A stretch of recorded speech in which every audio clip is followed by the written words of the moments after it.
I, Pete Hegseth, I, Pete Hegseth, do solemnly swear that that I will support and defend the Constitution of the United States I will support and defend the Constitution of the United States against all enemies, foreign and domestic, against all enemies, foreign and domestic, that I will bear true faith and allegiance to the same, that I will bear true faith and allegiance to the same, that I take this obligation freely, without any mental reservation or purpose of evasion, and that I will well and faithfully discharge the duties of the office on which I am about to enter. So help you God. So help me God. Congratulations, Mr. Secretary.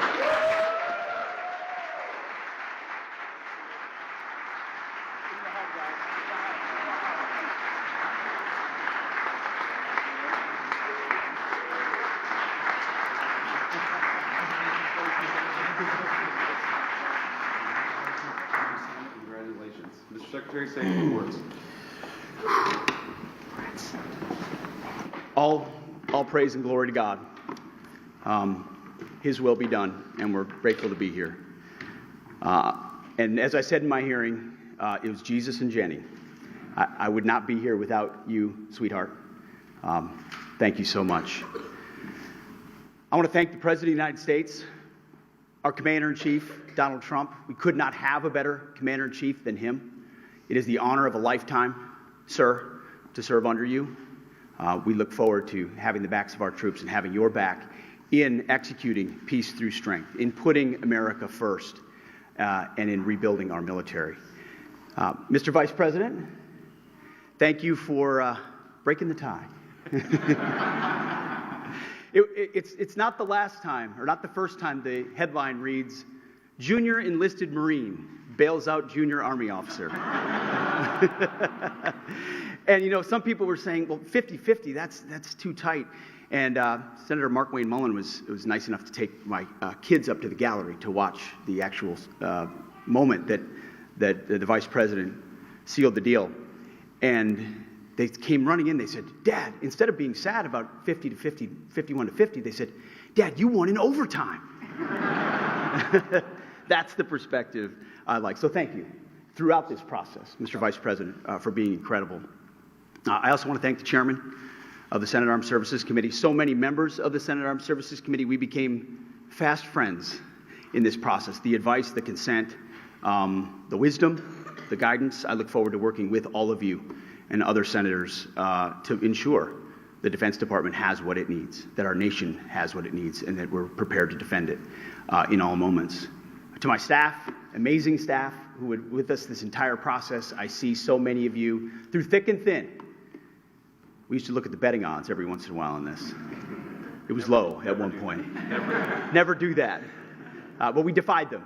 And there were so many folks on the inside and then allies on the outside who stood by us every single moment. And we are eternally grateful for that. And I want to thank the warfighters. I want to thank the men and women wearing the uniform. And I've said this before when I speak, and I mean it.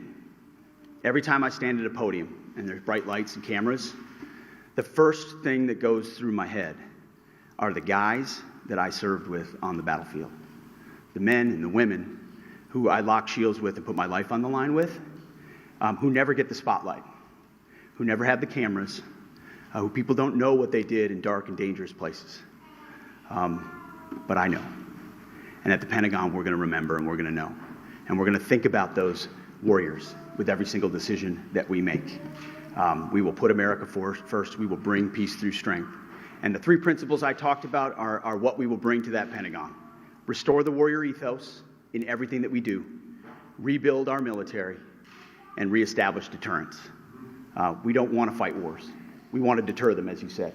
And we want to end them responsibly. But if we need to fight them, we're going to bring overwhelming and decisive force to close with and destroy the enemy and bring our boys home.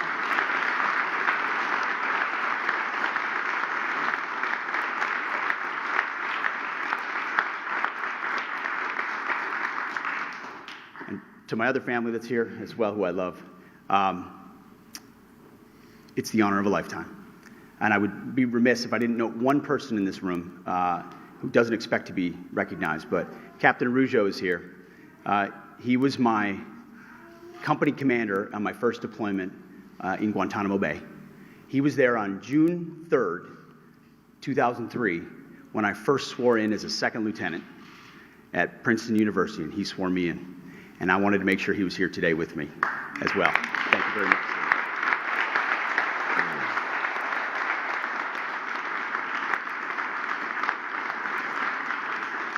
So, Mr. President, thank you very much. To the American people, we have your back. We're going to get to work right away. God bless. Thank you.